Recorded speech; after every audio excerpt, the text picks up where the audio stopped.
votre accueil, pour les bons petits plats que vous nous avez faits.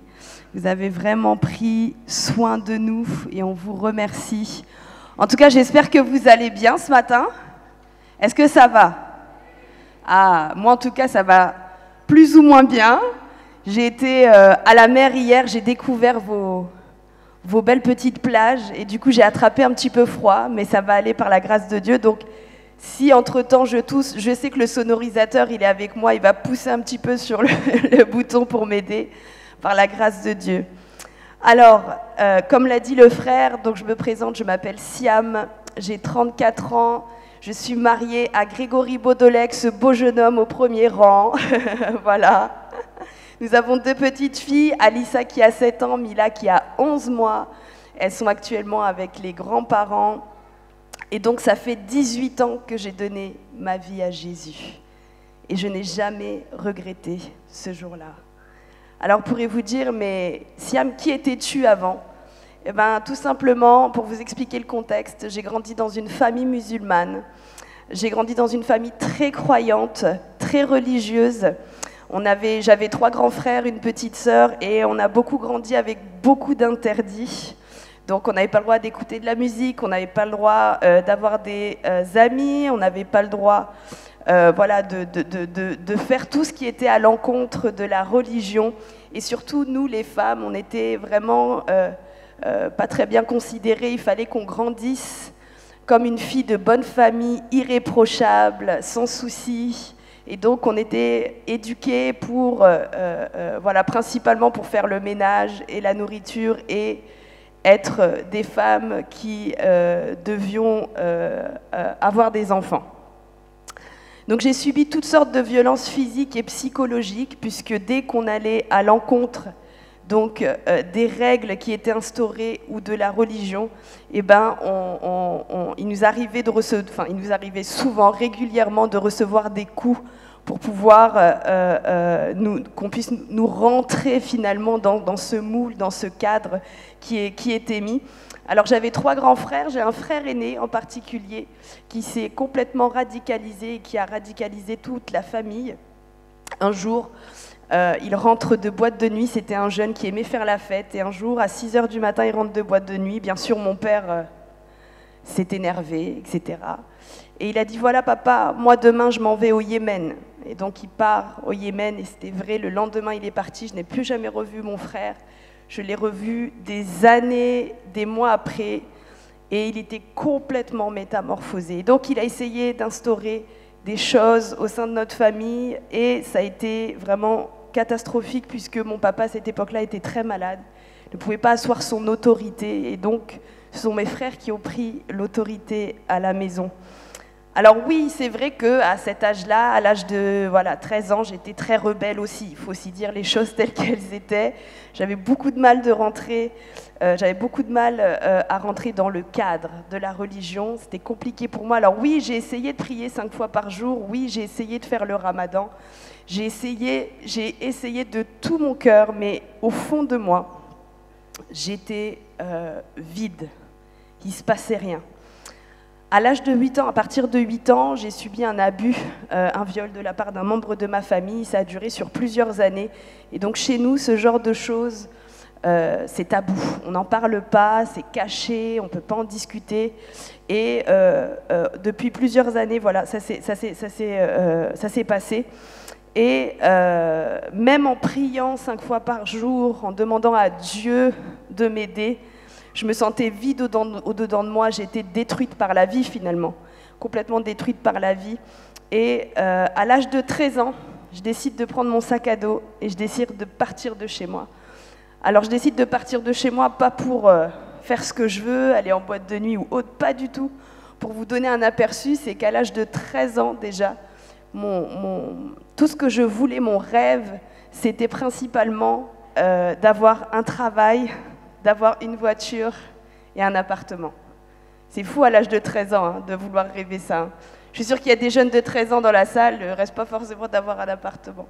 Mais c'est pour vous dire un petit peu dans quel état d'esprit j'étais. J'étais vraiment dans un état d'esprit où vraiment je voulais m'en sortir. Tout simplement, je voulais être libre. Libre de pouvoir être ce que je suis mais surtout être délivrée de ce qui pouvait m'animer dans mon cœur, c'est-à-dire que je voulais vraiment être libre de ce qui m'avait détruite. Et donc je décide de prendre mon sac à dos, je vais à l'école et je vais voir l'assistante sociale de mon collège. Et donc je lui dis voilà, je lui explique tout ce qui se passe, je suis au bout du rouleau, je suis épuisée, fatiguée. Et l'assistante sociale me regarde et complètement touchée. Alors elle me dit, alors je ne sais pas si ça se fait toujours encore aujourd'hui, mais à cette époque-là, on avait deux possibilités. Donc soit elle parlait donc au procureur, donc elle expliquait ce qui se passait. Alors donc, il y avait deux possibilités. Soit j'étais considérée comme un cas d'extrême urgence, et à ce moment-là, j'étais retirée directement à ma famille. Ou soit je n'étais pas considérée comme un cas d'extrême urgence, et à ce moment-là, il y avait une enquête policière qui était faite chez moi. Et bien sûr, c'était improbable pour moi, inconcevable pour moi, qu'une enquête policière puisse se faire chez moi. Je savais que je ne serais plus de ce monde. Alors voilà, je fais confiance à l'assistante sociale et ça a été la pire journée de ma vie, puisqu'en fait, elle me demande d'aller à l'école, d'aller en classe, et elle me dit, voilà, dès qu'un surveillant vient te voir et tape à la porte, tu sauras que c'est pour toi. Alors je vais en cours avec mon sac à dos, et là, il y a un surveillant qui tape, et je crois que c'est pour moi, et non, c'est pas pour moi, et ça a été comme ça pendant toute la matinée. Mon cœur faisait des loopings à chaque fois, parce que j'avais peur, parce que c'était terrible pour moi, malgré tout, de partir de chez moi. Et on arrive à la fin de la matinée, et je vais voir l'assistante sociale, et je lui dis, alors, qu'est-ce que le procureur a décidé? Et là, elle me dit, Siam, je suis dans le regret de t'informer qu'une enquête policière sera faite chez toi et que tu ne partiras pas de chez toi. Et donc moi, je prends mon sac à dos, je dis, ok, si c'est comme ça, moi je pars sous les ponts, je vais dormir, je vais à l'extérieur, tant pis, quitte à être SDF. Mais il est hors de question que je vive tout ça. Et elle me rattrape comme ça, elle me dit, Siam, laisse-moi une deuxième chance. Laisse-moi une deuxième chance, je ne peux pas te laisser partir comme ça, t'es mineur, je ne peux pas te laisser partir. Et je lui dis, ok, je te laisse une deuxième chance. Mais elle me dit, la seule chose que je te demanderais, c'est de rentrer chez toi, de faire comme si de rien n'était et de revenir à l'école. Ça a été très compliqué pour moi.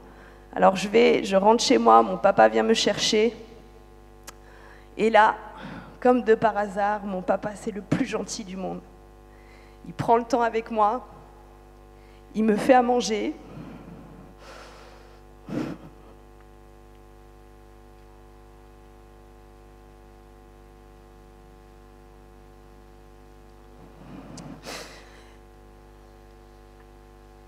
Il m'offre une montre pour se faire pardonner. Parce que chez nous, on a des actions pour se faire pardonner. Le mot « je t'aime » n'est pas quelque chose qui est chez nous, on ne dit pas « je t'aime » à un enfant. C'est vraiment par les actes. Et là, ce jour-là, mon papa me dit « mais je sens qu'il y a un truc qui ne va pas, qu'est-ce qui se passe ?» Et je dis « non, non, ça va, tout va bien. » Je savais que si je revenais en arrière, je n'aurais pas pu connaître la liberté. Alors je vais chez moi, je mange, je repars, mon papa me dépose. Je lui dis que à 17h je sors. Merci, merci beaucoup.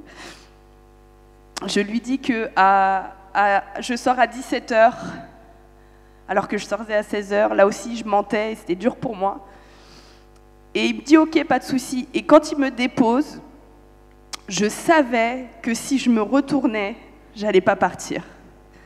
J'ai décidé de regarder droit devant moi. J'ai regardé droit devant moi, je me suis dit, Siam, c'est maintenant ou jamais. Et je suis partie directement à l'école. Je savais que j'allais plus le revoir. Et là, l'assistante sociale me dit, j'ai toujours pas de réponse. Donc les heures passent, les heures passent, les heures passent. Et je me retrouve dans le bureau de l'assistante sociale qui me dit, voilà, tu es considéré comme un cas d'extrême urgence, mais il faut attendre la brigade des mineurs. Alors la brigade des mineurs, c'est une unité spéciale qui vient chercher les enfants, etc. Et donc les heures passent, la brigade des mineurs n'est toujours pas là, il est 16h, 17h, mon père arrive, il voit que je suis toujours pas là, et là j'ai la CPE qui est là et qui dit textuellement comme ça, qui dit elle a un contrôle, c'est pour ça que ça dure plus longtemps. Donc elle ment à mon père voit bien qu'il y a un truc qui ne va pas. Et donc on attend toujours la brigade des mineurs, il est 17h30 et là mon père il dit bon il y a un problème.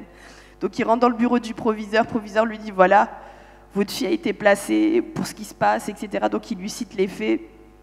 Et donc la brigade des mineurs arrive, mais là, entre-temps, mon père a appelé mes frères. Le collège de base était implanté au cœur d'une cité. Donc forcément, s'il est implanté au cœur d'une cité, forcément, mes frères ont des amis, etc. Donc ils arrivent dans le collège avec des battes de baseball, des chaînes, etc. Et je me souviens, on descendait, et je me souviens de l'escalier, on descendait, l'assistante sociale, on marchait, on était comme ça à quatre pattes presque pour pas qu'on nous voie. Et elle me disait, si j'avais su durant toute ma carrière ce que j'avais vécu, je penserais pas du tout. Et là, du coup, on arrive en bas, ma prof de français est tremblante. Elle me dit, ça va aller, Siam, ça va aller, elle est toute tremblante.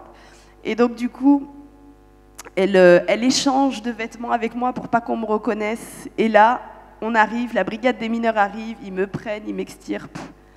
Et là, on arrive au commissariat, je ne souhaitais pas voir ma famille, je ne souhaitais pas voir mes frères, je ne souhaitais voir personne. Et donc, le policier me dit, voilà, on va passer par derrière pour éviter que tes frères te voient. Et finalement, le policier voulait bien faire, le pauvre. On arrive et je me retrouve nez à nez avec mes frères, menottés, qui m'insultent, etc. Et j'étais littéralement paralysée par la peur. J'étais incapable de marcher. J'étais comme ça, je ne pouvais plus bouger.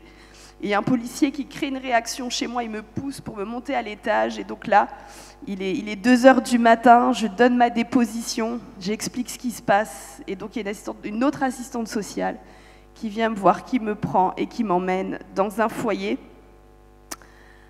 Et là j'arrive, il est 3 heures du matin, je suis seule, face à moi-même, sans famille. J'ai fait de foyer en foyer, de famille d'accueil en famille d'accueil. Et donc forcément, le cœur est de plus en plus vide. Le cœur a besoin d'être comblé. Et donc, forcément, je le comble par la drogue, par les garçons, par l'alcool, par les vols, par les mesures disciplinaires à l'école. Pour moi, j'avais plus rien à perdre. J'étais fichue, j'étais malheureuse, j'étais morte au-dedans de moi. Alors, vous pourriez me dire, mais Siam, comment tu as fait pour rencontrer Jésus dans tout ça ?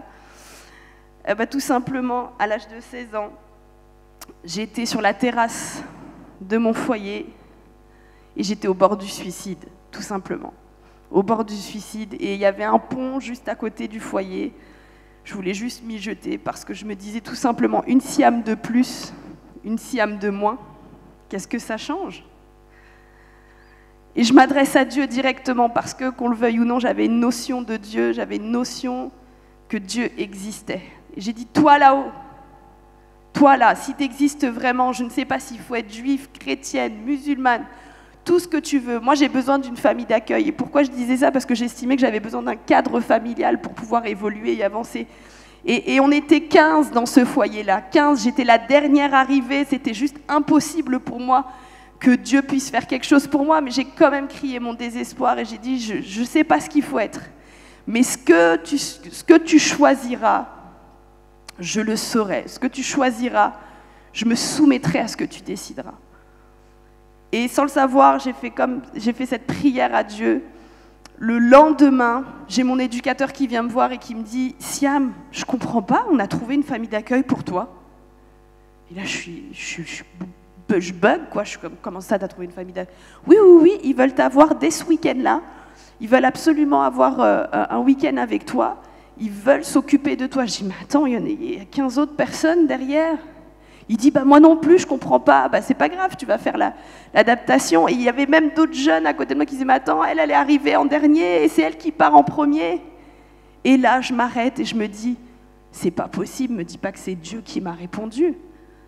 Et c'est comme si quelqu'un avait pris mon dossier en dessous de la pile et l'avait mis au-dessus de la pile. Et là, je me dis, waouh! Et donc, je vais dans cette famille d'accueil-là, je fais l'adaptation, et quand je rentre chez eux, il y a une paix qui surpasse toute paix.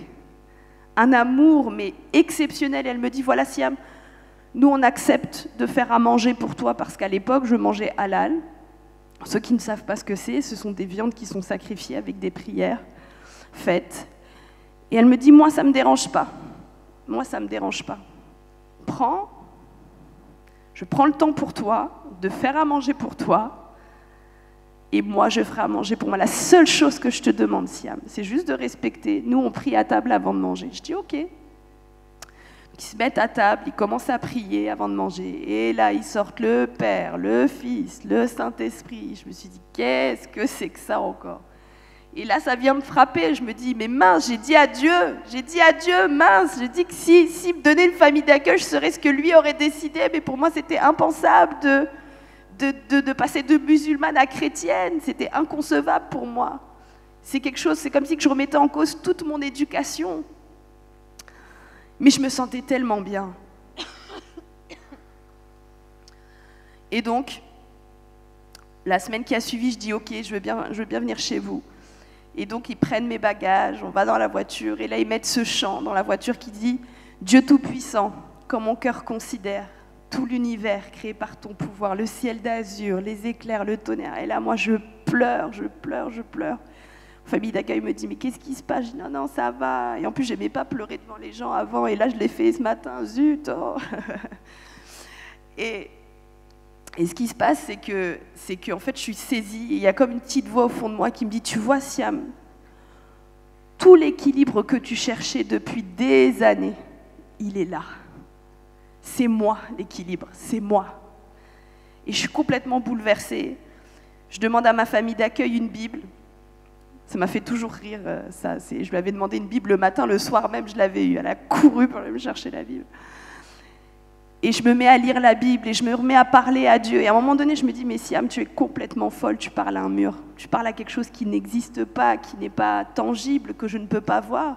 Et chez nous, chez les musulmans, c'est beaucoup les œuvres, c'est beaucoup, on fait des choses pour avoir une place dans le ciel. Ce qu'on appelle des hasanats chez nous, ce sont des bons points.